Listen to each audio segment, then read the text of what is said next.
Welcome to Movie of the Year, the only podcast that has the science and the screaming to determine what the best movie is of any given year. Some podcasts, they're all about the science. Beakers going in pipettes, and there's bubbling, and there's mercury rising. You know, science. Other podcasts, screaming. Nothing but the thousands of souls filled with hell. Hell probably has millions of souls. Millions of souls of hell just screaming and barfing their opinions about movies. But we mix the best of both. A dash of science, a sprinkle of screaming, and we give you Movie of the Year. I am your host for the final night, and by final night I mean the next 3 weeks, Mike Gravano. And it has been a pleasure to walk through just the gross but surprisingly good movies era that was 2002. With me is, he won last week.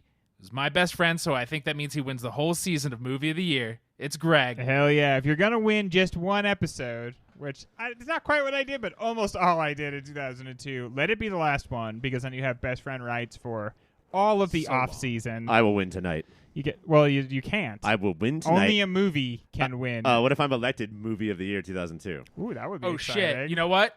I like that kind of bold, outside-of-the-box thinking. Wait, you like it? I do. Okay. Oh. Yeah, I thought we had sound for that. Thank you for reminding me. This is the last night I get to use the drop pad. Some would say that you actually don't get to this night, but Yeah. it looks like you just jumped out there.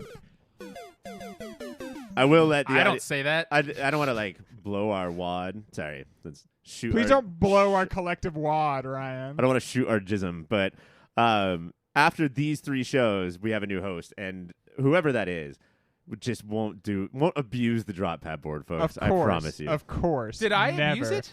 Mikey likes? Are you shitting me? Do you know how annoying that is? Mikey loves. Is it Mikey Loves? Because you wanted the Mikey Loves one so bad, right? Should I just go through? Should this intro just be me going through all my favorites that I haven't hit in a while? What does the drop pad mean to you? When you think of the drop pad, what do you think of first? I wonder if Mike, you accidentally stumbled on a good point, which is it true that the grosser the year is? And 02 was just disgusting, from fashion to politics to buildings falling over. It was disgusting. The better the movies are? Yeah, I think an inverse relationship. Or are movies always good? We can always find 8 to 16 great movies to talk about, and that means every year is disgusting. It's the times that get bad, Ryan, not the movies. Yeah, The I times think that are that's the wrong. real lesson of this whole series is every year is a great fucking year for movies, man. We Again, watch some if you good only watch shit. 8 to 16 of them. Right. Yes. Because Normal people do. if you get off the beaten path even a little bit in some of these years, it gets so bad so quickly. Most people you talk to were like, man, movies suck now, huh? What have you seen? I watched one Hallmark Christmas movie last year. Yeah. It was fucking, they're all bad. If you only watch the schlock, then you're missing everything that Hollywood has to offer. If you only watch the schlock, you can't touch the cock, is what Greg is trying to say. Honestly, That is a good rule, Greg. as a general rule, don't touch the cock. All right? I do like schlock, though. I think schlock is even better than the middle ground, the muddy bullshit. How in general? So year in review, 2002. Did you say urine review? Year in review. Number one for me, Mike. Should I go to the doctor? That's bright orange. That's, I think, pretty good, right? It should be a shade of orange. A deeper shade of orange. Man, did you see how long he looked at that board? I know. It was like 5 minutes of Does the drop pad have a button that's just like urine review? I looked. Maybe. But no, how does 2002 compare to other previous years we've done? Well, disclaimer, obviously, a little unfair, because we more than doubled. Yeah. Or I guess just doubled the amount of movies that we saw. But I would say that, trying to go through no stinkeroos, the closest to a stinkeroo may be the one directed by our greatest living filmmaker, which wasn't even in the bracket to begin with. I think that this year, The Big Stinkeroos Gang is in New York? yeah, that's the closest one, I think. It's not a 0-star movie, but it's No. It's like a half. it's a 1.5-star movie. But I do have to say, by being in the company of the kinds of movies we generally talk about on this show, we were That's almost as bad as we have watched for this show. Yeah, I think that what we're going to find as we go through them all, because, the reason why this is going to be 3 episodes is because we're hitting them all tonight, that this is one of, if not the very last gasps of the studio system caring about making quality movies. And, it was all for Oscar grabs. It was all for awards. And also because quality movies were successful in theaters back then. But we're right at about the time where, you know what, fuck it, franchises. That's IP or die. Yeah, IP or die is fine. And you know what? Because if We're going to make a urine. Right? Yeah. IP, because if you urine. don't Okay. pee, you will die. Yeah. yeah, that's kidney stones for days. That's a clear urine review. But And go, Mike. I wonder when the last. I think it's very connected to right before IP or die, when celebrities mattered. When Yes. above the title, who's in it mattered. I had a friend recently. We were going to see Fast X. He's like, yeah, it's going to do so good because Jason Momoa's in it. I was like, what year do you fucking think we're in? And who is this That- friend? Because did you say that, Greg? I did not say And that. I did not say no. that. So who the fuck are you hanging out with? I make up friends for stories, okay? Don't blow up my spot. But wasn't Jason Momoa like the best part of that movie? He was great. So wasn't And your I- friend kind of smart then? Was your friend I Jason wasn't Momoa? saying- Hey, it was, buddy, we it gotta was- go. We I was gotta go talking watch J this Momes. movie. I'm in. Sorry. Do you regret telling I'm the not story? saying he wasn't the best part of the movie. I'm saying nobody goes, oh, Momoa's in this one? Oh, I haven't okay. seen the last 9, but I'm going. I'm gonna check this out for Jason Momoa. It's why I watched Aquaman, and I felt pretty good about that. My man! How's that not on the drop pad? I love how Aquaman features that scene where he dons the costume, and then he's like, "This is stupid." Well, you put it in the movie, fuckers. Yeah. Why would you call back to one of the worst parts of X-Men 2000 movie? But we Oh, you want to see us in comic accurate? That's not what we're here to talk about. we have focused on 2002 for this entire season, and I think we are the experts in it now. Yeah, I mean, Yes. for sure. We weren't alive then. We were obviously not born Too young. yet. We're Yeah. too young and We were fresh. too young to be born then. Yeah. Sorry, everybody. But I feel like that we have gone and done it better than anybody who was around. Real quick, trivia. Trivia. 2023 movies. What is the highest? And this doesn't even count because it's a remake of a foreign movie, but nobody cares about that. What is the highest grossing movie of the year? That's just like, here's the star in it. Will you come see it? For 2023. Yes. Antonio Banderas. Puss in Boots. In Puss in Boots: The Last Wish. That's fucking. Do you know what IP means? That's the second Puss in Boots movie who was in the Shrek movies, bro. Oh, you said in a not IP movie. Yes. I didn't listen to a lot of what you're saying. What? Tom Hanks. Give you that hint. A Man Named Otto? A Man Called Otto is the #1 movie of Star is in this. Come see it. will you? Dang. I thought that was a straight to Apple Plus. Isn't it? Isn't that one of the suites of straight to Apple Plus movies? No, that was in the theaters and it did Oh, okay. wow. It made $60 million, which is a tremendous flop 5 years ago. Yeah. And I believe the sequel comes out this weekend, A Man Called Autobots, War of the Beasts. Mike, you don't have to get points this week. Look at him. I know. I Look keep at him looking and puzzling pressing the out wrong where it thing. is on the screen. Let's see. Somewhere in this area, I think. Well, I think we've talked about 2002 enough in general sense. Oh, do you guys want to know because we're giving away the Moody's tonight. Moody's. Do you want to know by the numbers? Yes. Does that give away Sure. too much? No. I think No? it's good. I think it whets the appetite. I think you need to give away a little bit. Okay. Two Yeah, movies. show some leg, Ryan. 2 movies were nominated for 0 Moody's tonight. Oh, wow. 2 of the 18. 18? Yeah. Oh, yeah, we did bonus shows. God damn it. Long season. 16 movies. Why not do a couple bonus shows? Throw those right on top. Does anybody know what they are? That they Halloween received Resurrection. no nominations? No nominations. Am I right? What'd you That's say? one I'm of sorry. them? Halloween Resurrection. Oh, shit. Insomnia. We did 19 movies. Well, I'm not wrong that it got no nominations. 3 movies received 0 nominations. Halloween Resurrection is one of them. Is Insomnia one Insomnia of them? got a bunch. Got a bunch. Gangs of New York. Gangs of New York. And this one isn't fair. It's just too fucking weird to get nominated for anything. Talk to her. No. Talk to Her has 3 nominations. Yeah, like tonight. actor, supporting actor, I'm Fred. sure. It's too weird. What weird movies did we watch, Greg? I don't know. Spider-Man. The that weird was ones weird. were some of the ones that we liked the most. Chicago, 9 nominations tonight, folks. Yeah. Yeah, I was gonna say. Well, All the music Oscars got it ones. right that year. Adaptation, 5 nominations. Russian Ark, 0 nominations. Oh, okay. Oh. Yeah. What are we gonna do? I mean, What are we gonna do? could have been biggest shithead because Yeah. that European is like an all-time great shithead. Best oneer? Did we get rid of that Best this year? winner, yeah. That would have What really a, worked what this bad year. timing. Oh, that was handed out in an award ceremony last week, untelevised. Oh, It had the Cooties, chance the to technical win Mooties. Yeah. for best musical number, It did. but Chicago probably swept that category for nominations. It did. Yeah, there you go. I mean, they did them good. Well, Ryan, Yeah. thank you for showing us that ankle, giving a little tease. And now, let's start wrapping up what one of our listeners over on Patreon called 8 years of 2002. When we come back, the first battle.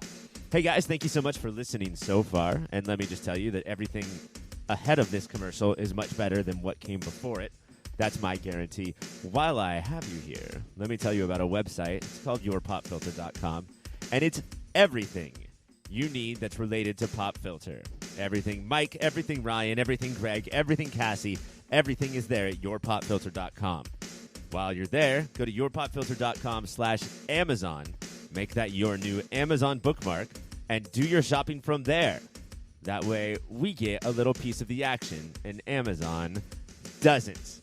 Make sure you're also listening to everything that Pop Filter has to offer, which includes the Superhero Show, a podcast that covers every single TV show that's based on a comic book or comic book property, and Movie of the Year, where we sit down and try and figure out what is the single greatest movie of any given year. That's Superhero Show, that's Movie of the Year, and that's yourpopfilter.com. Rate, subscribe, review. Bye! Taste buds, let's dive right in and make it hurt. Round 1, Battle 1 is your number 1 seed, Spider-Man, Oh! Wait, hold on. Give me the other one. Yeah, give you the other one first. versus your 17th seed, The Bourne Identity. Oh, God. This, to me, is actually kind of easy. This is one of those where they line up very effectively, both being action movies. Yeah, it's fun.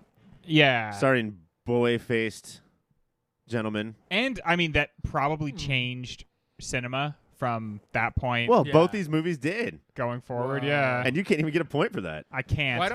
Why don't we get a baby born? Like Tom Holland's the baby Peter Parker. We should definitely have a baby face. Like baby Noah Bjorn? Centineo Baby be a Bjorn. Where he's like a little secret agent, and he's like on the chest of an adult But I don't secret mean agent. don't mean the boss baby. No, I don't mean Boss Baby. I don't mean the Spy Kids. I don't mean Krang But from. you mean a new Teenage original Mutant Ninja idea that Turtles. we're A having new right original idea. the A baby completely Bjorn. new thing, or not that scene from Hobbs versus Shaw where this exact same thing happens. but No, close to that scene. but a lot like that, very The similar. To that. closest But out in of- there, the baby has a gun, and I think that's something that they didn't do enough in that. they one. did not do. It was mostly still Jason Statham. It's a gun that still has like the string tied to it where when you Yes. shoot, but it's a bullet. It's a full-on bullet. It's just it does it like it falls down once you shoot it. I am so glad we watched and did a show about Uh-oh, here we go, Mike. the Here we Bourne go. Identity. No, yeah. It was exciting, and it was fun to talk about the effects it had on action movies, namely that it like made the spy thriller kind of smart again while not giving up the action. I didn't love Right. some of the fights because I thought that they were filmed a little frenetically, and so I felt like it was harder to like appreciate the blocking of the fight or something Right. like that. But Bird. the fact that like the fighting kind of looked more real, like the gunplay looked like what people who know about guns might actually do, and then he still occasionally like jumped out a window. Or flipped it around and shot with his pinky. Yeah, the pinky shot. You know what the movie also taught us? And I'm going to let the whole audience know. We could have talked about this in the actual show. That was 8 years ago. So Yes. I'm sorry if we repeat anything. But the movie also, I think, was instrumental in the whole, these guys in suits are saying a lot of plot. You don't need to listen. Yeah, Just wait for them to be done, and like they'll get back to an action scene soon. And I'm not even saying like I'm not saying like you can second screen this. I'm just saying that like a lot of that is in there for flair. It's not Right. as important as you might think. Also, like, somebody at some point said, imagine Good Will Hunting, but then every time he's talking about something smart that he knows about, that thing is like tactics and how to escape from something. Oh, and You like, forgot about Sin Shu. so, like, that was a very smart revelation, and it carried that series for multiple movies. And I think now, like, we talked about this on the show, but like, we owe the Mission Impossible franchise to this. Also, did we officially determine on the last episode, which was about Catch Me If You Can, that we are Damon heads over Leonites? Yeah, we're We're Damon Team boys Demon. for sure. Okay, so, and yeah, I think this movie is a big part of that. I don't know if he has And anything. I would put us on that's a rare island, I think. You think so? Damon over think so. Leo? The way the world talks about Leo all of the time, That's just because they want to bone his little butt. I'd still rather bone Damon's little butt. That That jaw looks like it puts in the work. Leo never tried to sell us crypto, by the way. Okay, that's pretty Yeah. good, though. Farts. Gotta buy this crypto. Crypto's wicked awesome. Let's not forget that this is really going to be our only chance to talk about either movie now that because brackets fly by. So are we? First of all, this is not Spider-Man Across the Universe. No. Which is what we want to be talking about. This is Spider-Man No Colon. Spider-Man no Spider- colon, which How you does know he would poop? kill you, but he was bitten by a spider. Famously don't have colons, those spiders. Yeah, like in a lot of ways, even though this movie came out after X-Men, this is the movie that, for better or worse, put us in the position that we're in now. And I still think that Spider-Man 2 is the superior film, Yes. but The I- superior Spider-Man. I'm not. Oh shit! Just Good- Dr. Art. Oh, good I wish I comic. could give Good run. points. I'm not super nervous about the three of us being comic book reading dorks by moving Spider-Man on. It is, I don't know, the better, more interesting film in a lot of ways. And it's dork shit v dork shit. Come on, bros. And I mean, Yeah. I'm talking to some of our listeners, our broy backward hat beer guzzling listeners. It might be like that. Spy thrillers are nerd shit. Yeah, it may be like older nerd shit, so it's like kids nerd shit versus old Dad man nerd old shit. shit. Yes, and talk about what Born Identity did. It's not just for cinema. If there is any spycraft, it's I've hit the age where I'm Yeah. guzzling anything related to spies. Yeah. And I just did The Night Agent on Netflix, which is not a good show. You don't have to watch it unless you also just need that methadone.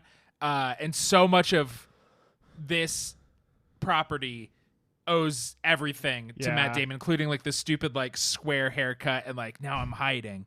Nobody knows what to believe. Slow Horses, Mike? You started rocking that?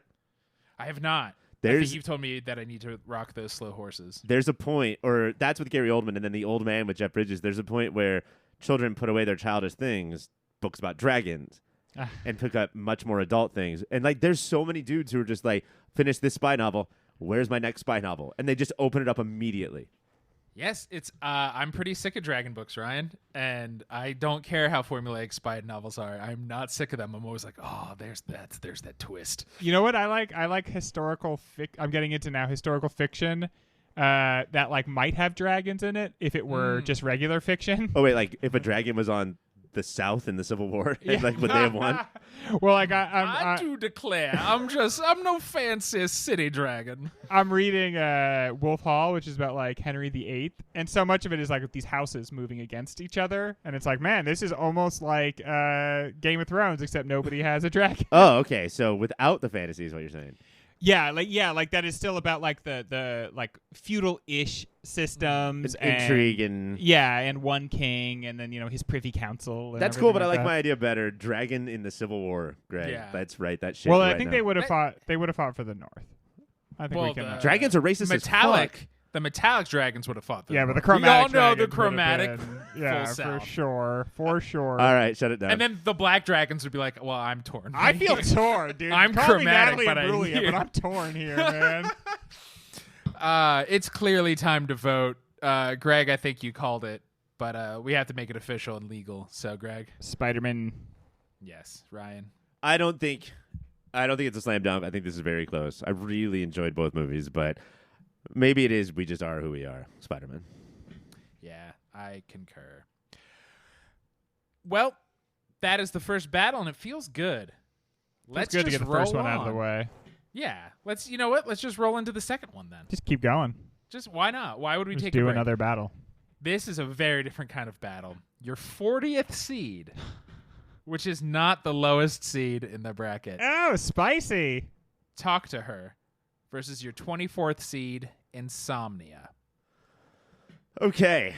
Should I start? We're talking films now, These man. are films, and this is, Ryan, I'll let you start in a second, but this is one of my favorite directors, Pedro Almodovar, versus a guy I hate to give compliments to, Christopher Nolan. But gosh darn it, did I like Insomnia. Ryan, take it away. Well, you were supposed to have little, like, pithy taste bud questions for each of these, so I'll let you start. Yeah, hit us with a question, why don't you- Mike, why don't and then we'll get going. I just did that.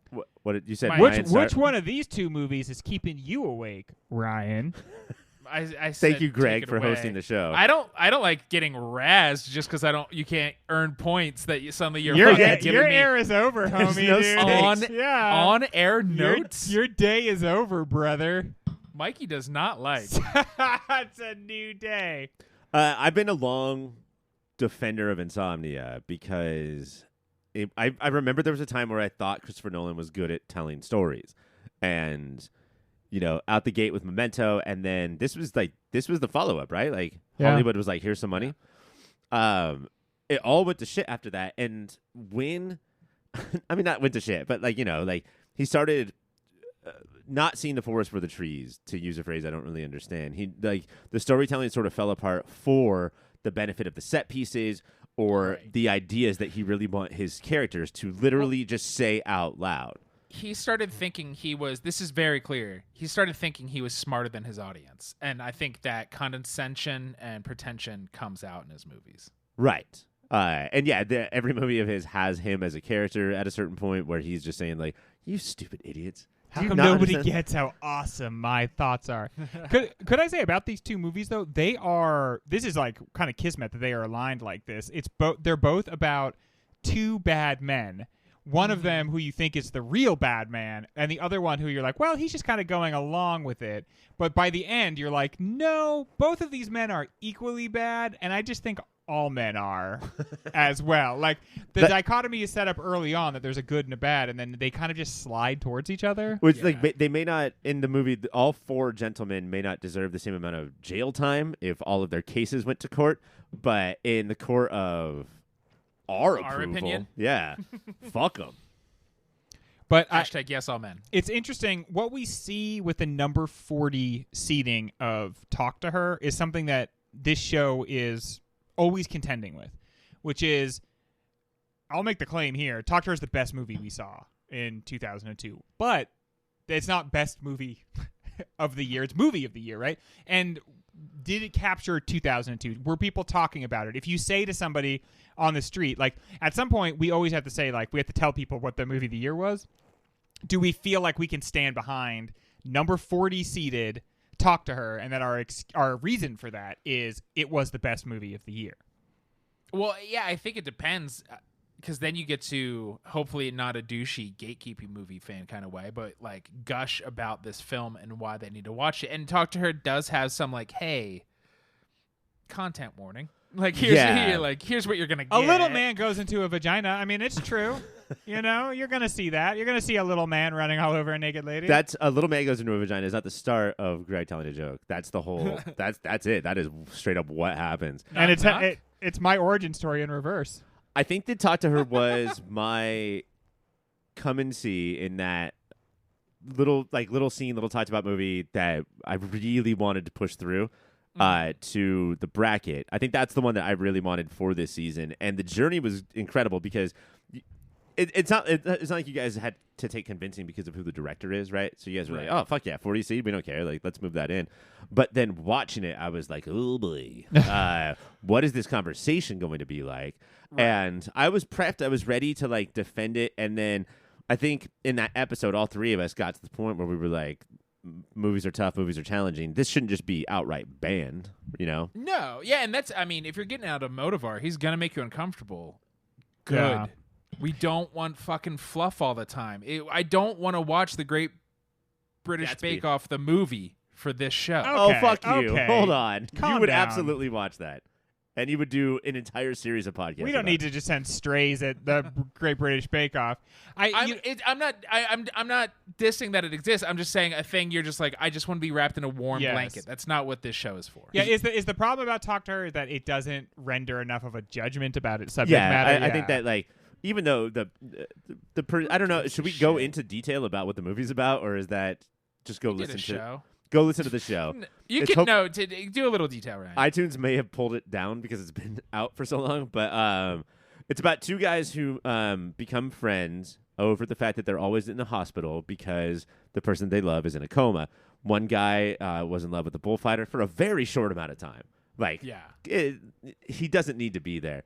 And she is in a coma, and then next door is the nurse of a lady who's in a coma who falls in love with that lady. And the bullfighter's like basically in a long-term relationship with somebody else, and this guy that is with her now, it represents like a slight departure from that relationship. Like he was just the guy that happened to be not broken up with yet when she went into her coma.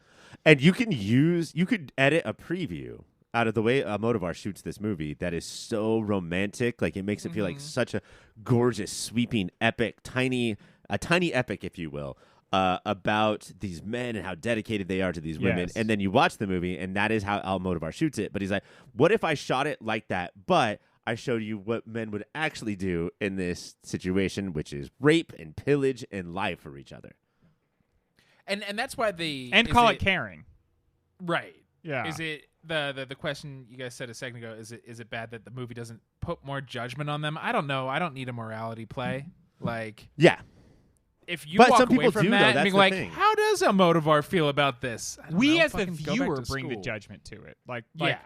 This is what I've definitely become one of these guys who has seen like 8 European movies and it's like, this is what's so good about European cinema. But like what I find fascinating about these European movies is like they leave so much of the work up to you, and that becomes a very interesting proposition where you have to sit with the movie and you have to decide all the things that the movie doesn't tell you with voiceover or with a title card. You have to decide on your own. And with this movie, part of it is like you bring the moral judgments because the film just lays out what's going on in a very straightforward and uncomfortable way. And if you jump to the conclusion that this movie sucks, this movie's awful and it's bad for humanity because of what it's depicting, then I think that you might be just trying to avoid thinking at all. Yeah, go back to kindergarten. Oh, you little baby. You go back to kindergarten, you little baby. Similarly, Insomnia. Oh, yeah, that was the other one. Tells a story about cops are heroes. They don't do things wrong. Just killers who are pedophilic do things wrong, right? Cops can't do things wrong. But this movie says, maybe? Wait, hang on there, do Jack. things wrong. This movie says... Christopher Nolan showed in this movie, more than anything else, more than making a tense thriller with a couple of great set pieces, that he could tame America's 2 wildest actors and make them talk normal every once in a while. Ass. Great ass. Marry me with my... And that was Robin Remember Williams' catchphrase. Marry me with my buddy. But you know, I think they're the same impulse that says the movie should maybe judge the men more in Talk to Her is the same impulse that says we should have heroes and that we should care about those heroes. And it is that self-mythologizing that Al Pacino's character undergoes in Insomnia that like is the problem. And so it's weird because both movies are kind of making the same sort of commentary, which is if you need these like external forms of validation, that's where the problem sort of like seeps in. Yeah, you need everybody to think of you as a good person. Yeah. And you will do bad things, and you will enlist your friends to help you in order to keep the reputation of being a good person. Yeah. Instead of just like maybe don't do bad things. That never. Just don't. And you'll initiate. No, we're all gonna do some bad things, and I you'll- mean like very bad things, like sneak into the movie. Very bad things. And you will sort of, as part of being a bad person, you will initiate younger people into the dark arts of bad persondom. And that's really what his problem is that Al Pacino's character is constantly trying to get Hilary Swank's character like, okay, time to like become a dirty cop with me now. And the tension of the movie becomes like, is she going to do this, or is she going to not need to be a hero and instead just like deal with the reality, which is that, you know, your hero has feet of clay, basically. Yeah, the more we talk about Insomnia, the more I like it. This happened during the show and it's Yep. happening now.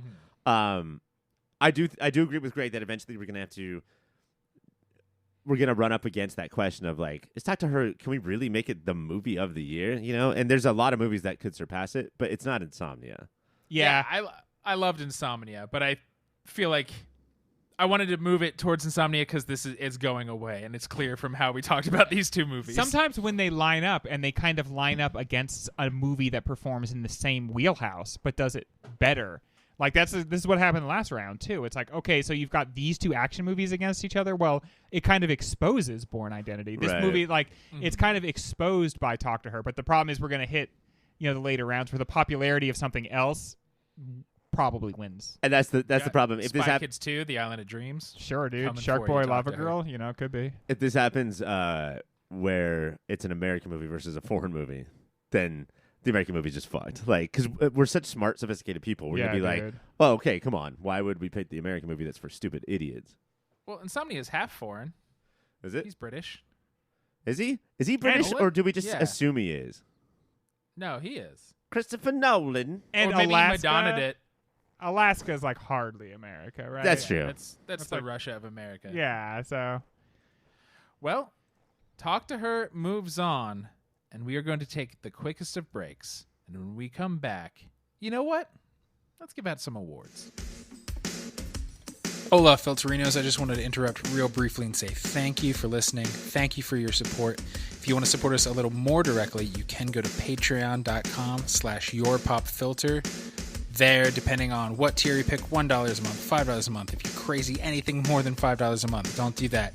You can get extra content. There's extra shows, extra series, behind-the-scenes stuff. You could pay for Ryan to draw you a picture. I can write you a poem. You can get the shirts off our very own backs. All of that and so much more over at patreon.com/yourpopfilter. While you're on the internet, you should check out Shady Monk. He does all the tunes you've been listening to. He's on Bandcamp, he's on Spotify, SoundCloud, wherever kids get their music these days that I'm too old to know. Shady Monk lives there. You could probably follow him on Twitter and Instagram as well. That's Shady Monk. Wherever you get music, check him out. We are back and handing out the first award for the evening. And as much as we talk smack on the Academy Awards, we are beholden to them. And so the first award we also give out for the night is Best Supporting Actress. I mean, we're beholden to the Academy Awards, but we're also beholden to women because of our respect for them, and they should go first. Yeah, let's pander because we respect them so much. But we're also pandering to the Oscars as well. Like, if you pander so much to so many people that like no one can even tell. Well, stop making fun if you just let us be on the panel. I assume it's just a panel of 8 folks who vote for these movies, and half of them don't watch the movies. Oh, God, this character, Mike. Say that again. The first thing you said. That we want to be on the panel so Yes. much. But in that voice. I want to be on the panel so much. I think we have a new character here. If there's I it's can't not lift my shoulders up when I Yeah. do that. such a thing as a pick me Mike, that's now we have him. So, Ryan, please, if you would, let us know about the nominees for Best Supporting Actress. Well, Mike, before I do that, 2002. I of course have to let you know who was not nominated. First of all, the Oscars nominated 2 people we did not. One is Queen Latifah.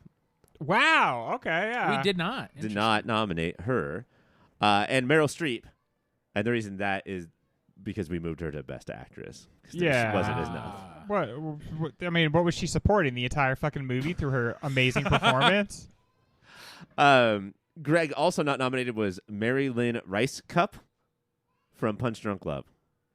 From Punch Drunk Love. Oh, is that That's the sister. the sister, the like really, the one that he interacts with the most? At being a miserable, annoying person, she did a great job. I think sometimes though that hurts you when you try to like get the awards. You're talking about she played a miserable, annoying person, right? Yeah, but I think she found so much truth in it that I was like, Wow. this person's unpleasant. Rumor has it she's delightful. Yeah, well, she should tell her face. I saw her do stand up Ouch. one time, and I didn't like it. No, there No. you go. You know, I was with you that night, Ryan, and we turned to each other and went, she must be really cool to get all these comedians to have her on this show. also, Rice Cup. It's like tapioca. yeah. Punch Drunk Love's about gross. pudding. Did I say Okay. this in the show? No, and it's a knows? shame. I can edit it back in though if you want. That'd me be to. great because I probably would get some points for that shit. Yeah, I think so. If Disney can re-edit things from the 70s, we can do it too. Also not nominated. There is a Rosario nominated for this award, but not the one I thought it would be, which is Dawson. Oh wow. How was Rosario Dawson not nominated? I'm There's a lot of movies. I'm very surprised. But yeah, I'm just gonna say there's probably a lot of good movies, a lot of good performances. Mike, your first nominee is the Oscar winner, Catherine Zeta-Jones from Chicago. Oh, I got confused for a second, and I thought you're like, your first nominee also won. And I was like, No, well, you did again, that we're poorly. different than the Oscars, Mike. She, like, just a tour de force of like, when she had the power, how shitty she was, and how thirsty she was when she was no longer in a position of power. And what happened to CZJ? I wish she kept acting, and I'm waiting for a Zeta-Jones assance. She must be in something. She must be in some Apple Plus TV program that we've never heard of. It's Netflix, guys. She plays Morticia Addams. Oh, of course. And she's really good yeah. in that. You know what? She's fine. But hey, Mike, do you want to blame the CZJ for time going by and her not looking like that anymore and then not having a job anymore? Or do you want to blame society in Hollywood? I don't know how to blame time because it is a Always blame time. figment. So I'm going to blame society in Hollywood. Figment of our imaginations. Greg, the next nominee is someone who you just fucking talked about. It's Hilary Swank from Insomnia. Hilary Swank, yeah. We get the nice thing about this performance is we get to see her change a lot. From like fresh face, like, oh boy, a hero cop. It's going to come teach me the ropes to, stay here while the police come to arrest you, one-time hero cop. And she does a really good job of like, we're slowly watching her realize how bad this is all breaking, like how awful this guy is and how compromised he is. And it takes her a long time to get there, and there's a lot of subtle steps on the way. I think that it's super helpful, though, because it takes us a while to start hating the Hollywood actor who's playing a cop, the lead of the role. You know, like we need coaxing, or otherwise we just won't do it. We'll hold on to that. Like, no, I will root for him forever. We think we're going to get a lot of him being in the the boonies, and it's going to be funny, and the sun never goes down, and it's good. And then we're not ready, I think, for the microscope to be trained on him. Right. And he wasn't ready for it either, folks. Hoo-ha. No, sir. Mike, Hoo-ha, indeed. your next nominee is Kathleen McDermott. You want more information? In No Eat a Dick in Morvern Callar. In Morvern Callar. Good job. Context clues. That's an Irish ass name if I've ever heard one. Two, I think it would be so easy to be a party girl and play it forgettably, but she really owns the role and gives Morvern Callar, I forgot the actress's name, Samantha Morton, something to bounce off of in a way. Like she really is a very giving actor and scene partner. Yeah, and we get to see her like she's hiding something through the beginning of the movie, and that adds a very interesting dynamic to their relationship. Her like sort of hiding that fact. She also Jim Halpert's a little bit. Like she never looks directly in the camera, but she'll look to other people when Morvern's Morverning. Yeah. Just be like, oh, okay. Get a load of this lady. Look at her. Greg, your next nominee is the other Rosario. It's Rosario Flores from Talk to Her. She is the Matador. Oh, the bullfighter. Yeah. So much like strength and fragility in the same role.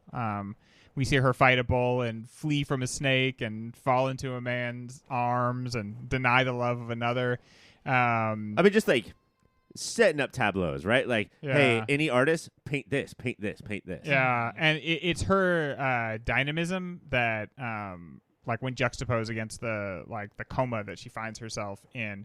If we didn't have the first part of like how complicated a person she clearly was before that happened, it wouldn't quite be the discomforting tragedy that her comatose you feel state the is. Vacuum. Yeah, totally. That she leaves. And I think you can see why the guy, who's kind of just a schmuck, falls in love with her, especially when he had a brief, like, furious romance up top, right? And then didn't have to deal with, like, the real nitty-gritty we get to know each other, get in fights now. So he falls in love with the idea. I mean, he sees her on TV, and that's where he gets the idea to like interview her. And so like that's kind of the version of her he falls in love with, is like the only can be seen and can't be interacted with. And it's never taken away from him, you know, like the musical artist who kills themselves at a young age just so people don't get to know them ever. Yeah. You know? Like that. And you're right, Mike. It is imperative to the entire movie that we get it when he falls in love with her, you know?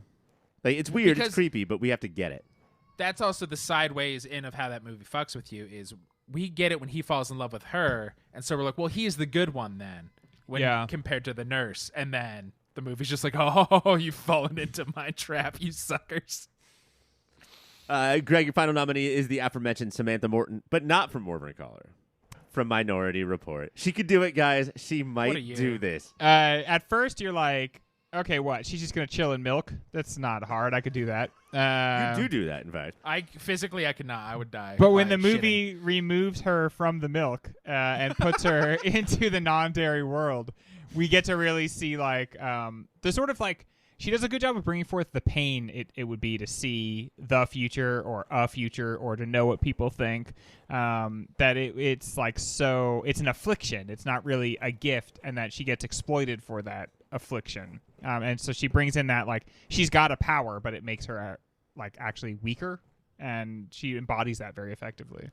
I read something about Steven Spielberg this week about how Minority Report is a almost great movie that he had to ruin by showing them on that farm at the end. Yeah, that is that's a weak ending. Yeah.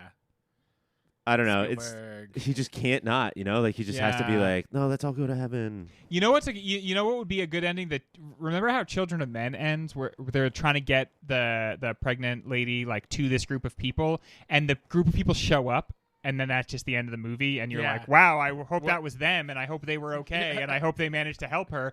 I think that like sort of open-endedness is so much better. And then you're while Brazil? the credits go, you're looking up Children of Men. Post-credit scene. Yeah. To hope, like, they better do we this. find out, right? Oh But yeah, wow! So Brazil, Cobra they just Commander drive. shows up. Okay, you can't trust Wikipedia. Anybody can edit that thing. Your nominees are Catherine Zeta-Jones from Chicago, Hilary Swank from Insomnia, Kathleen McDermott from Morvern Callar, Rosario Flores from Talk to Her, and Samantha Morton from Minority Report. And the winner is Crinkle, tear. Kathleen McDermott from Morvern Callar, the person who has been in one movie, and that movie is Morvern Callar. Wow. Well, I mean, like we sees him. the movie could not exist without her, and without her performance and her sort of like playing off of the character of Morvern Callar. So I think it's well deserved. Yeah, it's a great two-hander. Just one hand is a little smaller. And I think sometimes like Her hands are small, she knows, but they are hers and not your own. There's something about it being her one performance that is kind of magical in a way. Yeah, I mean, usually, like when you watch, I don't know, let's say Tim Robinson TV shows, you're like, oh, this person's never acted before, and I can see it. Yeah. And it's like where the awkwardness of the comedy is coming in. She is a natural, she's got a natural something, you know? And I'm Yeah. not saying that she should have or could have had a full career, but this one, Congrats. congrats. And congrats. And also, I'm putting it out there. And we don't know how any of this stuff turns out, and I don't know how much Morvern Callar did get nominated for, but I think this is portentous. Oh, yeah? I can see it. So, I remember how we talked about that movie. And it was recent. And it was recent. We are going to take the quickest of breaks, and when we come back, round 1 of Battle 3. Taste buds, it is time for our next battle. We're just kicking out movies left and right here. We don't even care. Willy sick of talking. nilly over here. Hey, filmmakers that spent all this time making this movie, fuck you, man. Get the fuck out of here. Well, we did a whole show, some often longer than the movie itself. Oh, yeah. So, I mean, you think it's bad to be kicked out of the bracket? Imagine being a movie from 2002 that didn't even get its own episode. ooh, or your episode is director only of- like an hour and 35 minutes long. Man, ouch. stinko. I think the guy who directed Die Another Day is really hurt that he didn't make it on here. Martin Campbell? Damn. That's pretty good. That was quick. You know, I know it doesn't mean anything. yeah. But I come don't- on. I don't know if that's true. That's the guy who directed GoldenEye. Let's assume he directed that one, too. We just did them all. Or they brought him back. They're like, we need that special flavor. We need another again. bad one. Okay, cool. Oh, is this the even one? Yeah. Hold on. We're going to do a good one now, so we're going to find somebody else for that. But then we'll go right back to the bad ones, and you're our guy. This, as is the theme of the night. How interesting it is that these are two against each other. We have Morvern Callar up against, mentioned for the first time tonight, Battle Royale. Oh my gosh. These are Lee two of our foreign Tamahori flicks. directed Die Another Day. Come on, Ryan. My We apologies to the complimented you entire and Tamahori everything. family. Yeah. He that's- even brought the points out for it. Good gravy. Not only did he bring the points out, but he hit it immediately instead of squinting at the drop pad for 10 minutes. It was so good I didn't even have to think it bypassed We my talk brain. a lot about behind the scenes stuff, but actively going out and pursuing your own I was wrong about that's the most like us thing you could Yeah. possibly do. Oh, by the way, that thing you praised me for, it turns out I was wrong. I'm bad. Nobody else is. We could just a normal person let this slide. Yeah. And nobody will think about it ever again. It'll sit Nope. with me. If I don't look it up right now, I'll wake up at 3 a.m. and be like, "Fuck, I lied to them." Oh and yeah, they're like so I'm gonna proud put of up with me. all the pay-pig emails talking about Lee Tamahori.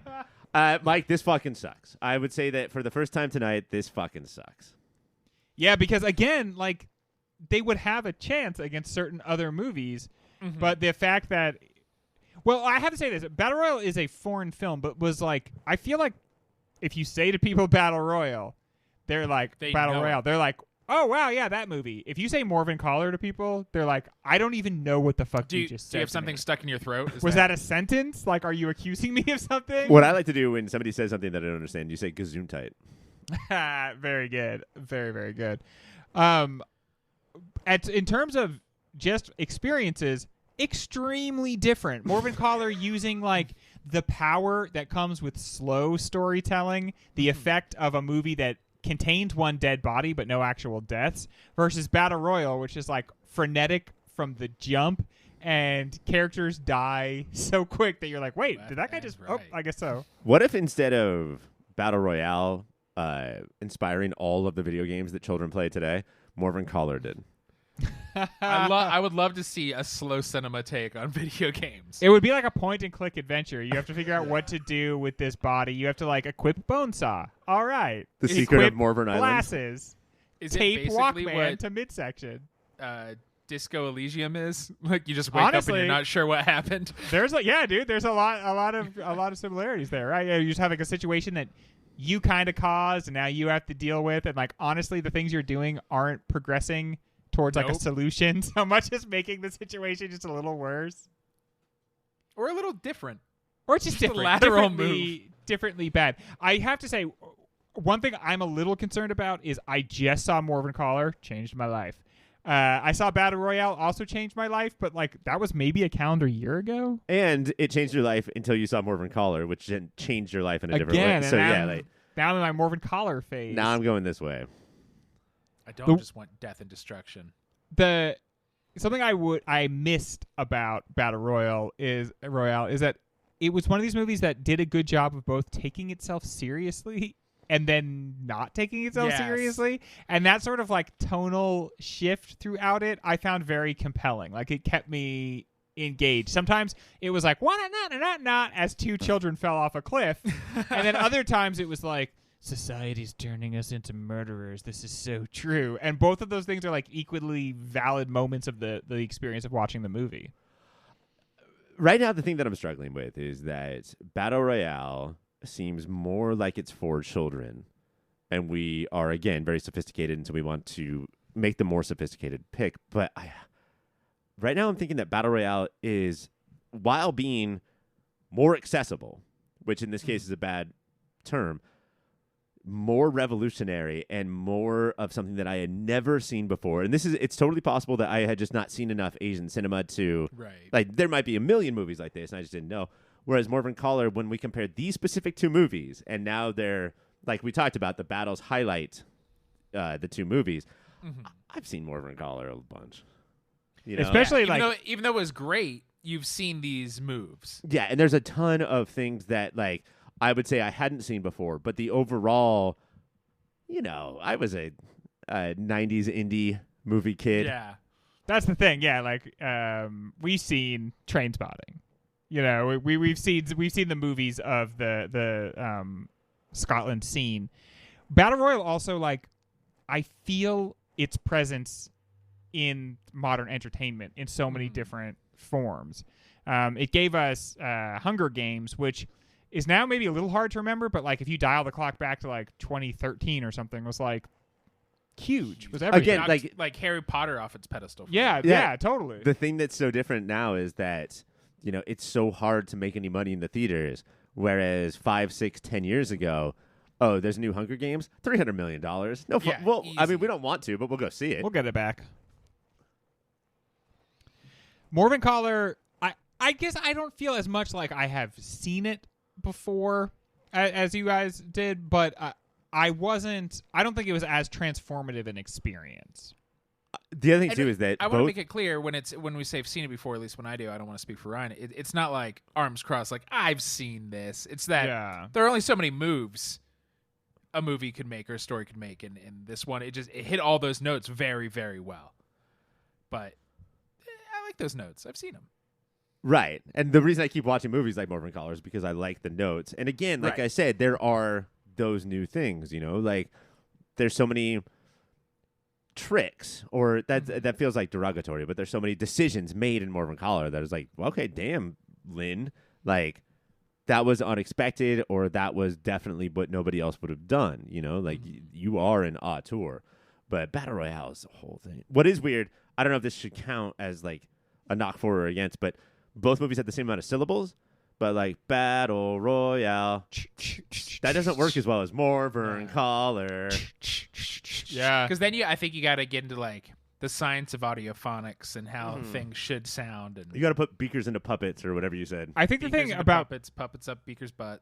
Morvern Callar that I think gives it an edge for me potentially is, as much as Battle Royale has had more of an impression on like pop culture, I think the state of play in our society in a way is embodied better in Morvern Callar, because Morvern Callar is at its core about what happens to a society that won't accept reality, that instead of changing reality or getting so fired up about reality that you want to do something different, it's what happens when we just accept and then try to escape the reality, whether it be through drugs, partying, sex, cutting up our boyfriend and hiding him in the Highlands, but like just not confronting the fact that the world is broken and kind of not getting better.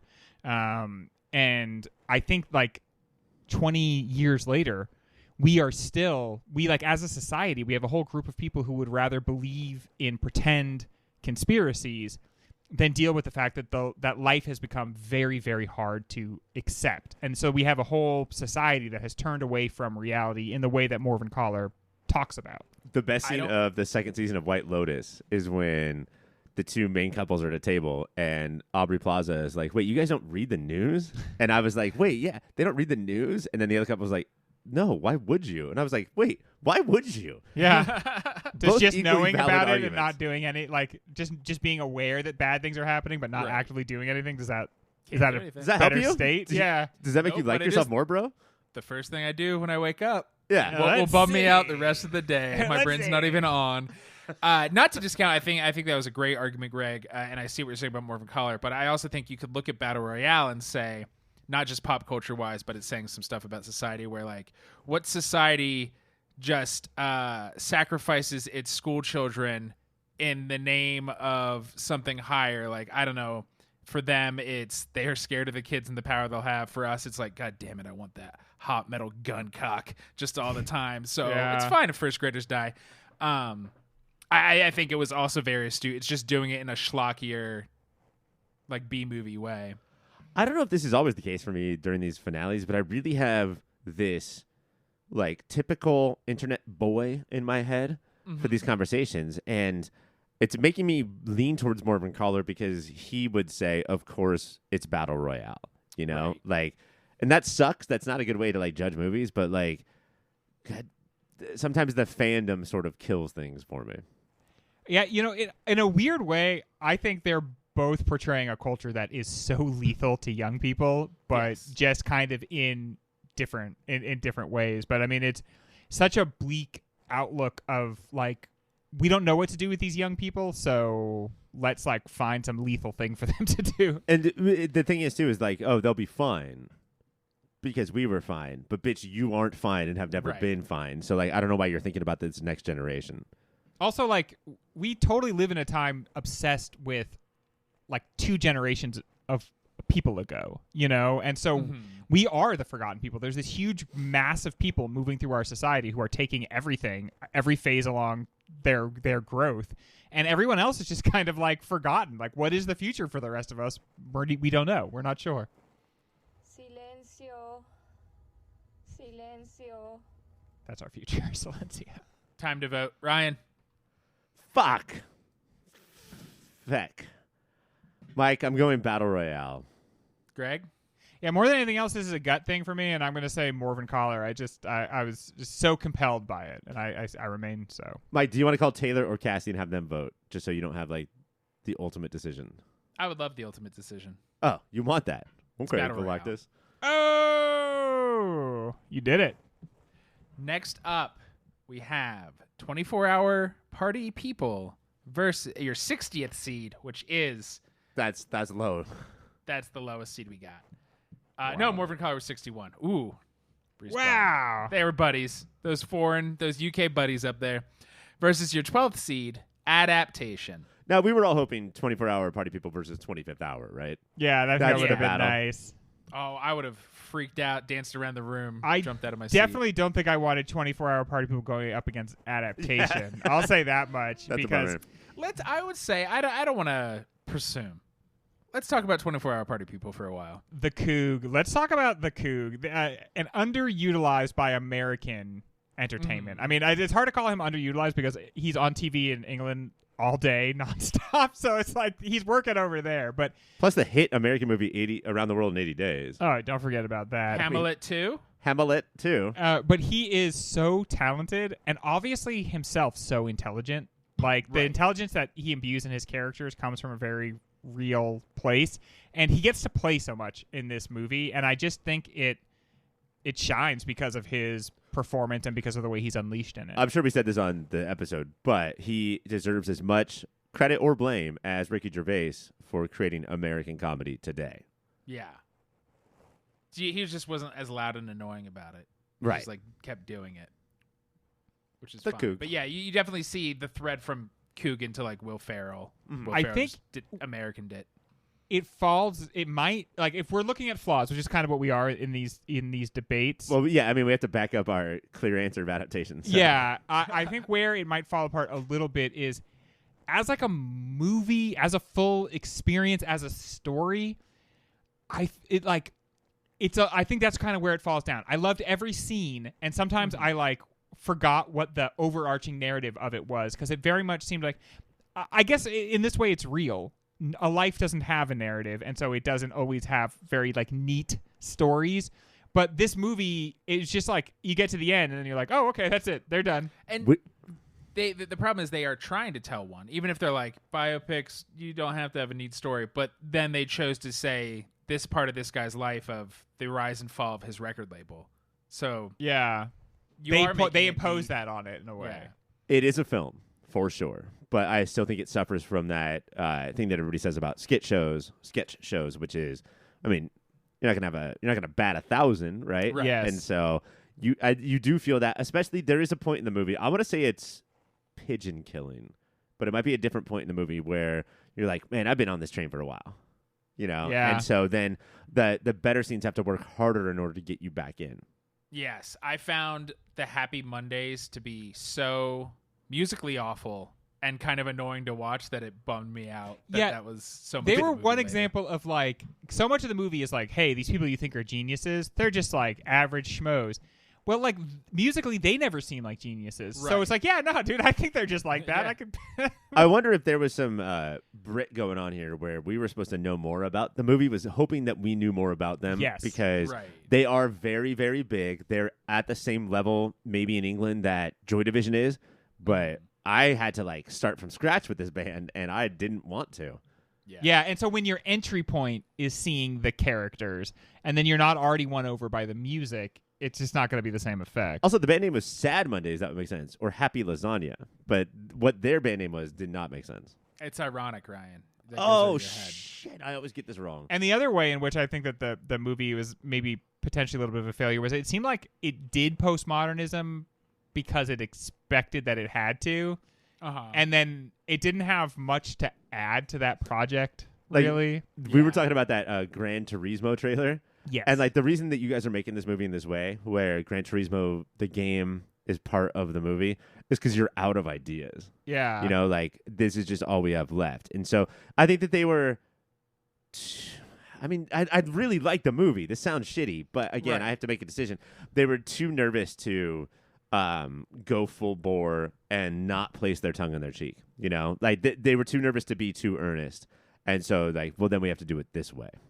Right. Yeah, anytime Coogan looked at the camera and said some smarmy shit, love the Cougs, but it did feel like that, like, well, how lame would it be to just show characters being real people right here, right? Right. yeah. Voting time, and I don't know how this is going to go. Greg. What are my choices again, Mike? 24 Adaptation. hour. And yes, adaptation. I'm gonna go with adaptation. What? Ryan. Yeah, I mean, we want to talk about the incel comic geek in my head. It's making me a little bit nervous about this movie's future on these episodes, but adaptation to me is just, it's long been a favorite movie. Yeah. It's it's what the kids call a good one. We're going to They take are always saying that.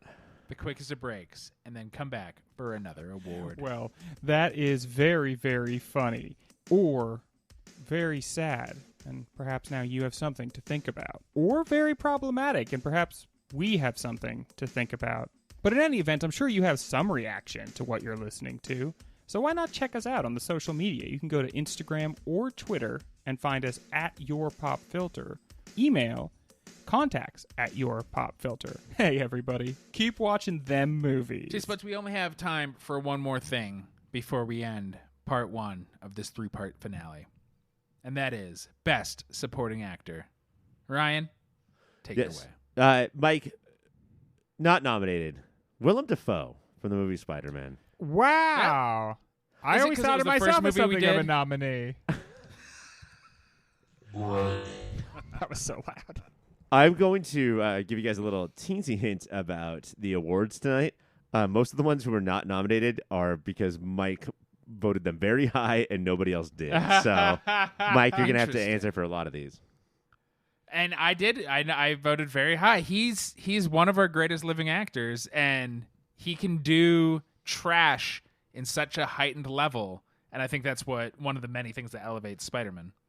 What somebody who we did not nominate, but the Oscars did, was John C. Reilly. And if we had instead of somebody else on this list, we would have had 5 gentlemen who appeared twice this year. Wow. Dang. Now that's supportive. Yes. If you could be supporting 2 different movies.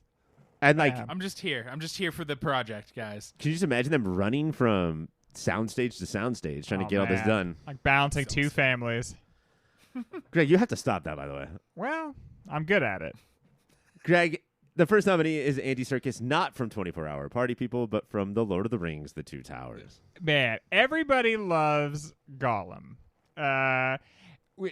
What's so good about this performance is Gollum is like the worst, absolutely the worst, but he's like one of the most notable parts of the film, and it's because Serkis does such a good job of delivering this performance. But unfortunately, what might keep him from winning the award is the entire time your skin is just absolutely crawling. You just don't want to see this little guy anymore. So you're like Samwise.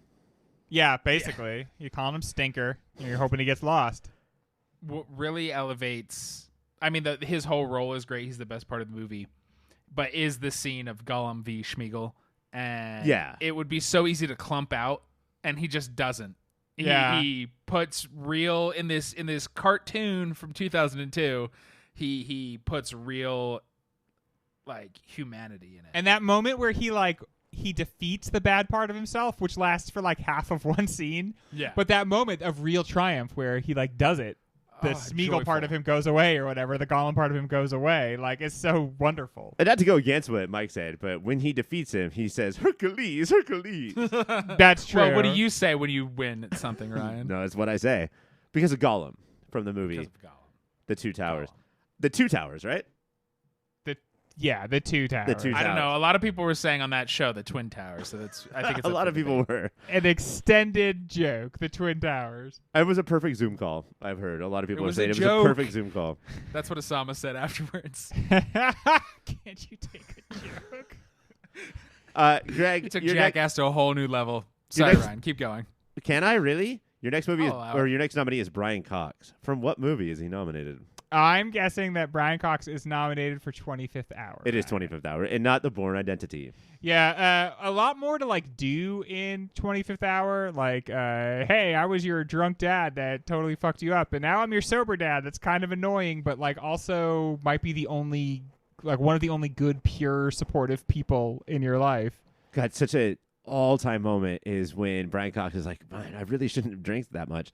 And Edward Norton clearly has this response of like, I can't fucking do this for the 1000th consecutive Yeah. dinner. Yeah, like this is almost as bad as all the drunken abuse. It's Yeah. like having to listen to you Yes. all the time. Be like, well, maybe it was me because I drank too. Yeah, it was, dude. But like, can we not talk about it again? But now I'm your Fucking dear pity old party dad. stuff.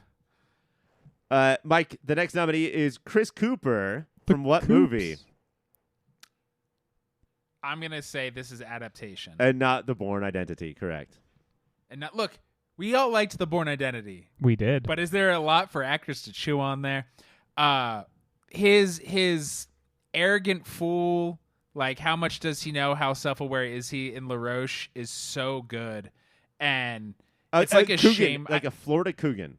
a Florida Coogan, as the kids say, and I think Chris Cooper probably has the exact career he wants. But it's one of those roles that you're like, it's a shame he didn't like blow up, like he didn't just own Hollywood. But he can do anything, man. You know what? He put those teeth back in.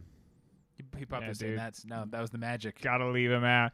But yeah, the role asks of him to do a lot because it's kind of like different versions of the same character depending on like what part of the story it's in, and he delivers on each of them, including he does a lot of really good acting while naked, which can be hard to do. And prove to me that I'm not the only one with my tiny innie butt that goes inside my body. No somehow. ass. Why are white guys' butts so small?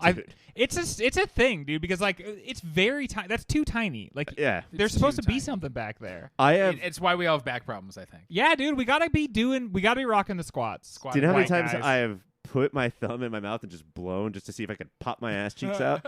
But it doesn't work. It doesn't. Just pops your work. hemorrhoids. No. Where is science when you need it? Mike, the next nominee. What movie is Christopher Walken from? He was only in one of the movies so far this year. Oh, I was like trying to rack my brain. I was like, well, clearly it's not Catch Me. It's Catch Me If You Can. He was so good in it. Dude, he should And- win. The softer, gentler Walken. I don't remember how I voted, but he should win. It's such a underused tone he has. Like he's so often scary, and I love a gentle Walken and how pathetic and out of touch with reality he is in it, while still you see why his kid loves him so much. When you're doing a gentle walking, is it top hat and spinning cane? Oh, of course. Sometimes two spinning canes. Just so you, the audience knows how my brain works. I woke up the morning after the Catch Me If You Can show and thought simultaneously, you talked too much about walking. You did not talk enough about walking. Both of those guys. Yeah, I do think Schrodinger's his Walken. performance is what you sort of like leave the movie thinking about. You know, like he's the eternal optimist, but it's like he's like the happy, or he's like the sad clown or something. Like right Yes. under that very thin veneer of like, oh, everything's so great. It's like you can see that he's just absolutely breaking down on the inside, and his son is the best and worst thing that he's ever done, and to watch him sit in like the full knowledge of that, I know that he's got a lot of like marquee performances, but I was very blown away by this one. I thought like this might be like one of the best ones I've seen him in. Does he have more marquee performances than the lead singer of the rap group that sang Good Vibrations? That is so many words. Yeah, dude. What a Fast 6 level runway that you built for us, and I loved it. I Little loved stutter every second of steps. it. There's a part where he just went, Hold on, I'm building something here. Do Stick we have with another me. nominee? The Funky Bunch. That's what I want. There The you go, buddy. The Funky Good Bunch. vibrations. Yes, and Feel it, finally, feel it. Greg, what movie is Philip Seymour Hoffman nominated for? Oh, it's got to be Punch Drunk Love. It's not 25th Hour. It's Punch Drunk Love. 25th Hour. I think he's doing what he's supposed to be doing in that movie. But as an actor, I think that he just is like, there's not enough here for me to do. Whereas Punch Drunk Love, I'm gonna yell, I'm gonna wave my arms, I'm gonna wear a chain, and I'm gonna like not do the top button of my shirt. I'm gonna work in a furniture store and yell at perverts. And he seems to be having a great time. Is there like after the incredible sadness of his death and his family, like that's who we're thinking about at a time where he dies. Then there's a second ring of like people like PTA being like, "Fuck, yeah, dude, he was the best part of every movie I made." Yeah, and PTA is the guy who I feel like opened him up because he played a lot of Magnolia's type roles, right? And then I feel like this was the open up was like, what about Angry Hoffman? Well, and I then mean, that was fully realized in The Master. Scotty in Boogie Nights, right? And how much screen time did he have? Of just like this guy who was in love with the lead singer of the group who's Good Vibrations. Good Vibrations. But then Magnolia in a really unshowy part in Magnolia. Yeah. And then, like he was either going to be the star or a scene stealer for every PTA movie for the rest of time. Yes. All right, gentlemen, You you're just see the origins of pig fuck in this guy. Pig fuck. So much spittle. Your nominees are Andy Serkis from The Lord of the Rings, The Two Towers, Brian Cox from 25th Hour, Chris Cooper from Adaptation, Christopher Walken from Catch Me If You Can, Philip Seymour Hoffman from Punch Drunk Love, and the winner is... It's Chris Cooper from Adaptation. Gentlemen, we have gone with the Oscars here. Ooh. Not very courageous of us. But, I mean, an awesome performance. And I agree with Mike. Like, we should have gotten more out of him. Yeah. He was in that movie Did he Breach die? with Ryan Felipe after this. Ooh. No, he was in something recently. I'll look it up on the break. Wednesday? Yeah, he played Morticia Adams. Everybody's in Wednesday. If you can't think of what they were in, they were probably He in was Wednesday. in Wednesday. That is part one of our 3-part 2002 finale because why not end the season the way that we did the whole season? A little too long. Next week, you will hear us do best sex, best violence, and best on-screen duo, and finish round 1. Until then, keep watching